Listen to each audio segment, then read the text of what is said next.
नमस्कार मित्रांनो, तर आजची आपली रेसिपी आहे फ्लावरची भजी। तर त्यासाठी इथे मी तांदळाचं पीठ घेतलेलं आहे, आलं आणि लसूण जाडसर वाटलेलं, हळद, गरम मसाला, लाल तिखट, कांदा लसूण चटणी घेतलेली आहे, धणा पावडर आणि थोडी काश्मीरी लाल मिरची पावडर, मीठ घातलेलं आहे, कोथिंबीर आणि मिक्स करून घ्यायचे सर्व।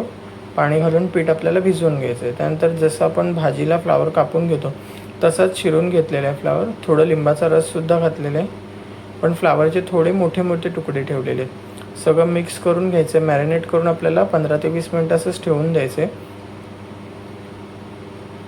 त्यानंतर तेल गरम झालं की त्याच्यामध्ये अशा प्रकारे एक एक भजी सोडून फ्राय करून घ्यायच्या। तर फ्राय करताना आपल्याला थोडं हे पीठ तांदळाचं असल्यामुळे ते पीठ एकमेकांना भजी चिकटले जातात, तर आपल्याला पलटी मारताना चिमटा आणि झारा व्यवस्थित वापरून पलटी मारायच्यात आणि त्यानंतर तुम्ही सुट्टी करू शकता। तर रेडी आहे फ्लावरची भजी। अशाच नवीन रेसिपीसाठी चॅनल लाईक, शेअर, सबस्क्राईब करा।